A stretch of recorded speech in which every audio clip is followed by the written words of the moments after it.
नमस्कार, मैं प्रभाकर द्विवेदी। आप देख रहे हैं फास्ट न्यूज इंडिया और खबर की शुरुआत करते हैं यूपी के वाराणसी जिले से, जहां से एक बड़ी खबर आ रही है, जहां 7वां हार्ट स्पॉट सेंटर घोषित हुआ है। जी हां, यूपी के वाराणसी जिले के 7वां हार्ट स्पॉट सेंटर घोषित होने के बाद मढ़ौली पहुंचे क्षेत्र के एडीएम सिटी विनय कुमार सिंह और एसपी सिटी दिनेश कुमार सिंह, थाना प्रभारी निरीक्षक मंडुआडीह महेंद्र राम प्रजापति को सूचना मिली कि दवा व्यवसायी सप्तसागर मंडी का प्रशांत उपाध्याय पुत्र धर्मेंद्र उपाध्याय उम्र 30 वर्ष निवासी मढ़ौली सेंट जॉन्स कॉलोनी पूर्व में 26 दिसंबर 2019 को यूरोप, यूरिन, इटली 3 जगह शादी में गया था। 3 जनवरी को वाराणसी वापस आया। आने के बाद वो अपना काम फिर से उसी तरीके से चालू कर दिया।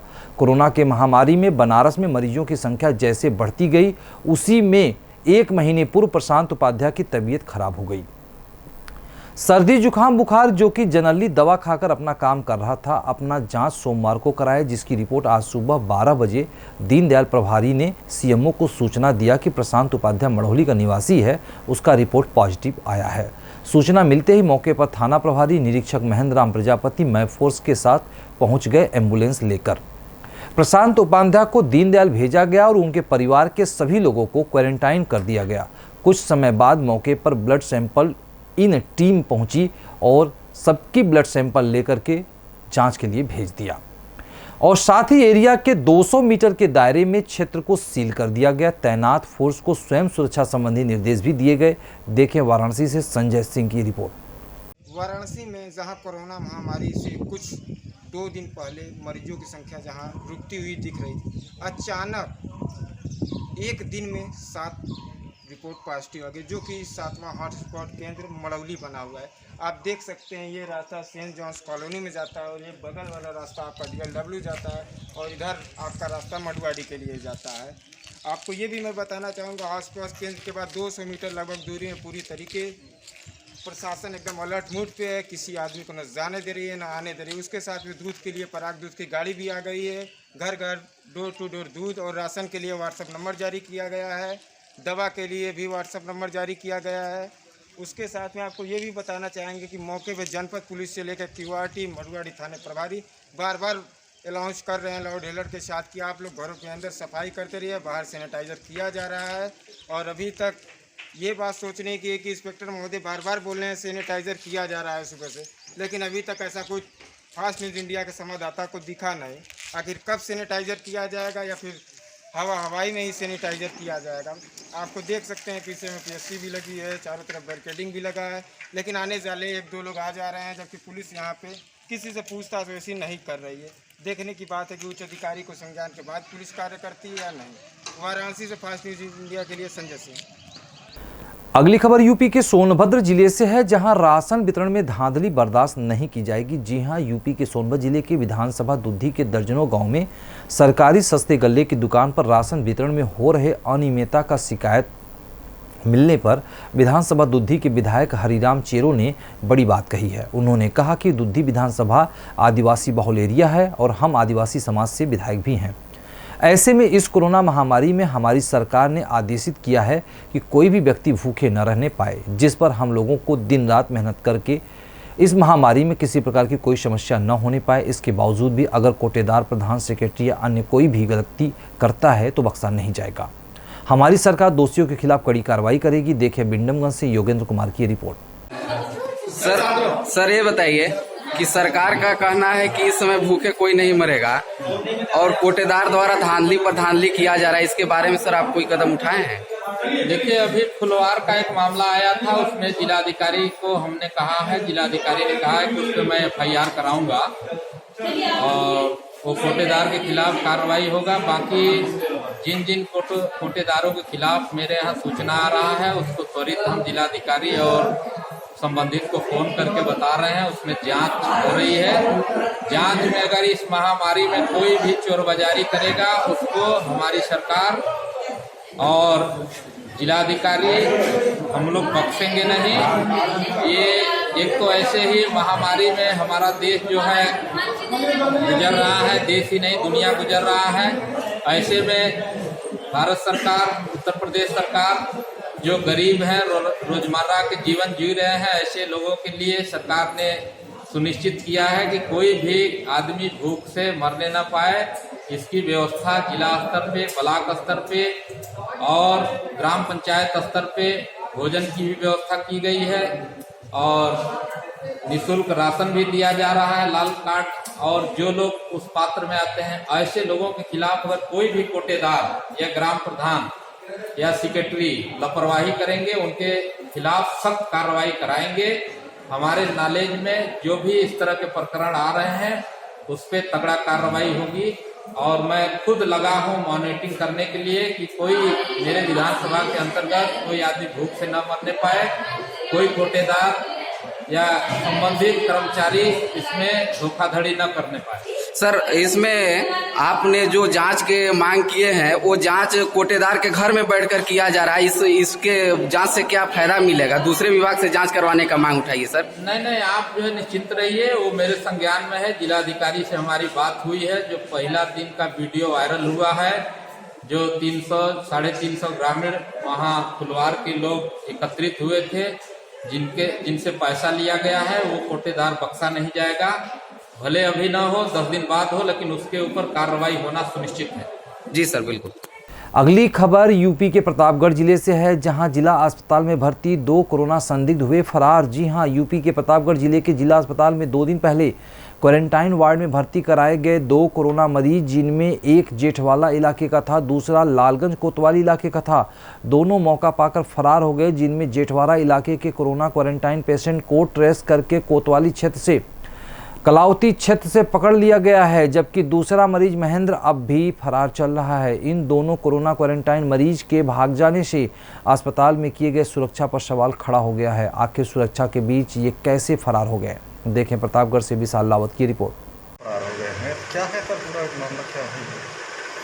मैं इनको कोरोना संदिग्ध नहीं कहूँगा।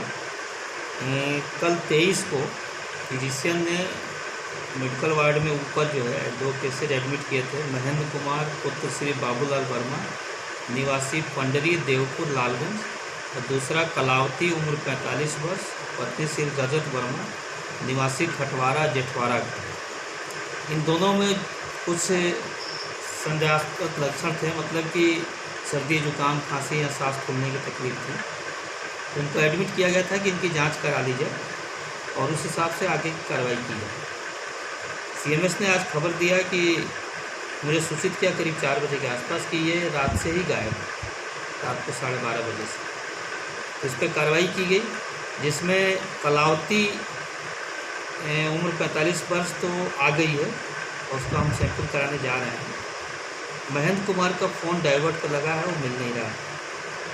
पुलिस को सूचना दी गई है, पुलिस लेके आएगी तो इनके खिलाफ कार्रवाई की जाएगी। तो सर क्या ये क्वारंटाइन में थे? नहीं, ये क्वारंटाइन में नहीं थे। ये ऐसा है कि जो भी सर्दी, जुकाम, खांसी, बुखार या कोई ऐसा भी कॉन्टैक्ट हिस्ट्री या कोई ऐसी चीज़ मिलती है, उनको जिला अस्पताल के एक वार्ड में, जो कि क्वारंटीन वार्ड है, उसमें भर्ती करके जांच कराया जाए। क्योंकि आदमी 24 घंटे आएंगे, सैंपल सुबह होगा, फिर जाएगा, 1 दिन, 2 दिन, 3 दिन वो मरीज़ कहाँ रहेंगे? जब तक रिजल्ट नहीं आता तब तक मरीज़ अस्पताल में रहेगा, उसका इलाज होगा। अगर पॉजिटिव आ जाएगा तो कोविड अस्पताल में चला जाएगा, निगेटिव आ जाता है तो 14 दिन के क्वारंटीन में उसको घर भेज दिया जाएगा। अब वक्त हो चला है इस बुलेटिन में एक छोटे से ब्रेक का, कहीं मत जाइएगा। ब्रेक के बाद जल्द हाजिर होते हैं।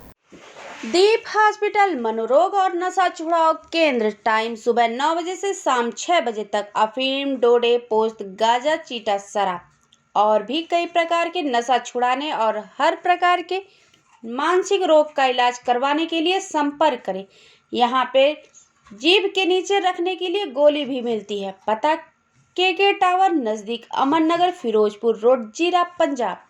मोबाइल नंबर 9578300002 9578400002 पर।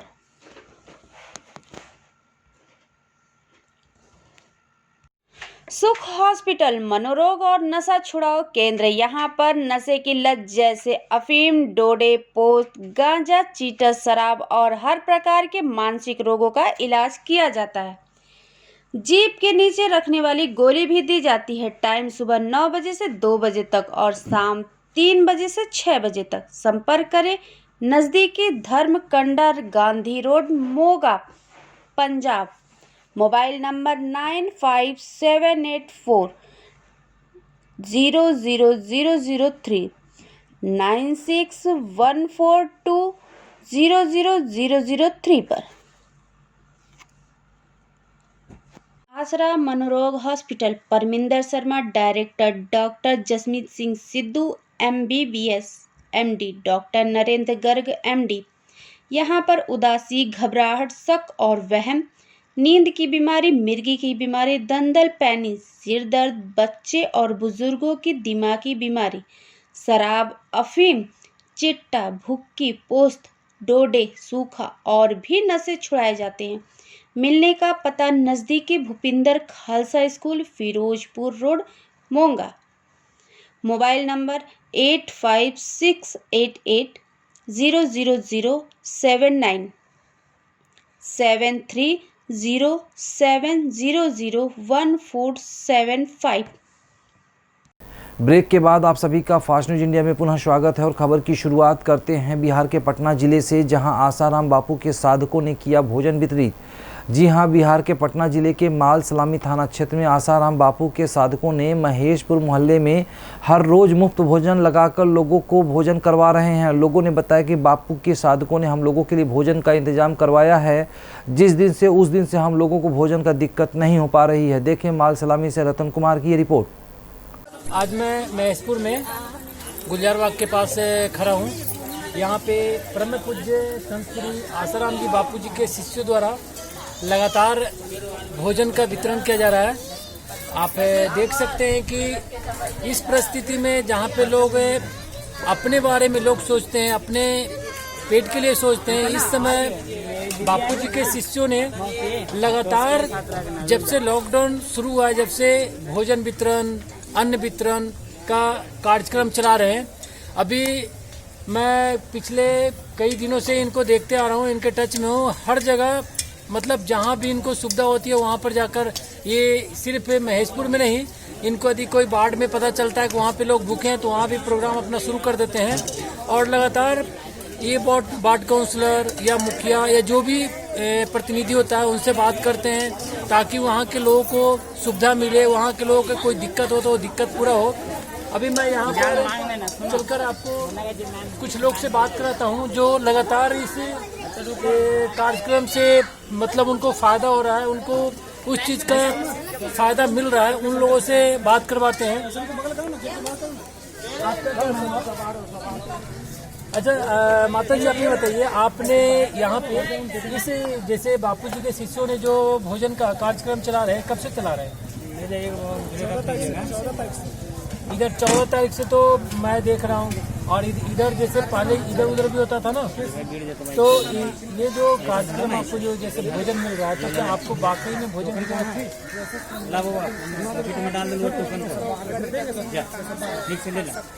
मतलब भोजन की जरूरत थी, है ना? भोजन की जरूरत। अच्छा, जैसे बापू जी के बारे में आप कुछ जानते हैं या नहीं जानते हैं? क्योंकि देखिए बापू जी का जो शिष्य है, मतलब लोगों के लिए आप उनके बारे में कुछ नहीं जानते, लेकिन आप लोग के बारे में कितना ख्याल रखते हैं बापू जी की, जो भी भारत की जनता है उनको कैसे उनको भोजन मिले, ये सब का व्यवस्था कर रहे हैं। आप लोगों को कैसा लग रहा है? अच्छा लग रहा है। मैं कुछ और लोगों से देखता हूँ जो थोड़ा जैसे भैया से बात करना चाहते हैं। क्या नाम है भैया आपका? मुन्ना नाम है। अच्छा मुन्ना जी, ये बताइए कि ये जो बापू जी के शिष्यों ने भोजन की व्यवस्था की है, ये आप लोगों को कैसा लग रहा है? आप बापू जी के बारे में कुछ जानते हैं? हल्का फुल्का जानते हैं। देखिए भारत की, अभी मैं जैसे इन लोगों से बात कर रहा था, ये लोग अपनी बारी का इंतजार कर रहे हैं, क्योंकि लाइन से करीब 5 बजे का स्टॉल शुरू होता है तो करीब 7 बजे तक स्टॉल चलता है, और लगातार लोग आते रहते हैं, अपने अपने घर अपने अपने बर्तन में घर अपना भोजन ले जाते हैं परिवारजनों के लिए। और इस परिस्थिति में जिस समय भारत के जो संत हैं उनके खिलाफ कितना कुप्रचार चल रहा है, कितना षड्यंत्र चल रहा है, कि आप देख सकते हैं कि भारत के संत के साथ क्या क्या हो रहा है। अभी हाल ही में पालघर का आप घटना देखें कि 2 संत के साथ निर्मम हत्या किया गया, और अभी बापूजी के साथ भी बहुत सारे ऐसे षड्यंत्र किया गया और उनको फंसाया गया। अभी तो कहने का मतलब है कि हमारे संस्कृति में संतों की स्थान बहुत ऊंची है और संत महात्मा ही एक दूसरे के बारे में सोच सकते हैं। उनकी ही दृष्टि है जो कि भारत की या विश्व की जनता के बारे में सोच सकते हैं। और अदरवाइज अब कोई नेता या किसी अदर धर्म में देखें तो उनकी तरफ से कोई ऐसी पहल नहीं की जा रही है जिसमें कि गरीब जनता का कोई भला हो। कैमरामैन आशुतोष के साथ फास्ट न्यूज इंडिया से रतन कुमार। अगली खबर यूपी के बरेली जिले से है, जहां पेंटिंग के माध्यम से कोरोना संदेश दिया गया है। जी हां, बरेली में कोरोना वायरस के चलते वार्ड 74 जखीरे के रहने वाले मुजाहिद पेंटिंग के माध्यम से दे रहे हैं जागरूकता का संदेश। समाज सेवी मुजाहिद पेंटर हैं। उन्होंने बताया कि कोरोना वायरस के चलते पूरे देश में लॉकडाउन है, इसीलिए मैंने सोचा कि इस समय कुछ अलग किया जाए जिससे कि प्रशासन जो हमारे लिए दिन रात लगा हुआ है उसकी मदद हो सके, जागरूकता किया जाए। जिससे कि यह 3 तरह की अलग अलग पेंटिंग की है, जिसमें पेंटिंग के माध्यम से लॉकडाउन को दर्शाया गया है, मास्क लगाए हुए युवक को दर्शाया गया है और साथ ही दिन रात लॉकडाउन एवं सोशल डिस्टेंस का पालन करा रहे पुलिस को भी दर्शाया गया है। पेंटर मुजाहिद ने कहा कि मेरा मानना है कि इस पेंटिंग को देखकर लोग जागरूक होंगे और लॉकडाउन का पूरा पालन करते रहेंगे। इस जंग में प्रशासन का सहयोग करेंगे जिससे हम सब मिलकर कोरोना जैसी महामारी से जीतेंगे। देखें कोयला से सलमान अली खान की ये रिपोर्ट। क्या नाम है आपका?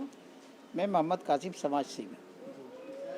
ये जो पेंटिंग वगैरह ये समाज सेवी हैं ये भी बना रहे हैं, क्या संदेश देना चाहते हैं जनता को? किस तरह की पेंटिंग बना रहे हैं? ये मुजाहिद हुसैन साहब यहाँ बैठे हुए थे और आपस में वार्ता हुई कि भाई कोरोना के लिए जनता को संदेश दिया जाए, तो इनके दिमाग में आए। अच्छे चित्रकार हैं और इन्हें बहुत सारे अवार्ड मिल चुके हैं, तो इन्होंने प्रशासन की मदद करने के लिए तो ये ऐसा करके कोरोना को जागृति पैदा करने की जनता में ये यानी कि पेंटिंग दर्शाई है ताकि लोग समझदार हो जाएं, अपने उसका पालन करें, प्रशासन की बात को माने। प्रशासन की बात घर घर तक पहुंचेगी। जो भी यहाँ से निकलेगा, सुबह में निकलेगा या कभी भी निकलेगा, तो इससे जागृत होगा कि भाई ये संदेश इन्होंने मुजाहिद भाई ने पेंटिंग के ज़रिए दिया है, एक प्रशासन को सहयोग करने के लिए दिया है। ये निस्वार्थ हैं और भारत सेवक समाज के जो है से सदस्य हैं, कार्यकर्ता हैं भारत सेवक समाज के और काफ़ी समय से जुड़े हुए हैं। हमारा वार्ड 74 जो है बहुत ही, इसमें पुलिस व्यवस्था बहुत अच्छी है। पुलिस को सम्मानित करने का कार्य जो है हर जगह होना चाहिए। स्वास्थ्यकर्मी, पुलिसकर्मी जितने भी हैं सब लगे हुए हैं, बहुत अच्छा काम कर रहे हैं जो सराहनीय है। आप एक समाज सेवी हैं, आप पुलिस प्रशासन कहना चाहेंगे इस तरह की पेंटिंग और भी जगह मोहल्लों में और वार्डों में भी बनना चाहिए? ये वार्ड हर जगह बनना चाहिए। ऐसा ही नहीं बने बल्कि और जैसा बने, जैसे भी लोग कर सकते हैं वो समाज के लिए, देश के लिए, प्रशासन के लिए जो भी कर सकते हैं करें। ये एक अच्छा संदेश है। इस संदेश से हमारे मोहल्ला घेर सिंह बिट्टू वार्ड 74 में जो इन्होंने ये कार्य किया, ये अद्वितीय कार्य है। मैं इनकी सराहना करता हूँ। क्या नाम है आपका? मेरा नाम मुजाहिद हुसैन है। आपने पेंटिंग बनाने की प्रेरणा कहाँ से ली? ये मेरे गुरुजी थे दिल्ली में, वहाँ से मैंने सीखा। कौन थे? वेद प्रकाश अरोड़ा। वहाँ से आपने सीखा? जी। आज जो लॉकडाउन का जो बना रहे हैं, कोरोना जानलेवा हमला है, इस तरह की चीज़ें बना रहे हैं, आप ये क्यों बना रहे हैं? इसका क्या संदेश देना चाहते हैं? जनता को इस पेंटिंग के ज़रिए संदेश देना चाहते हैं, जागरूक होगी इससे जनता। किस तरह का संदेश देना चाहते हैं? ये पेंटिंग से बना के देना चाहते हैं।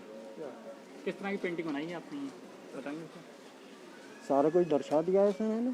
क्या क्या सब बताइए। लॉकडाउन दिखा दिया है, इंडिया लॉकडाउन दिखा दिया, इधर मार्क्स दिखा दिया, उधर प्रशासन दिखा दिया।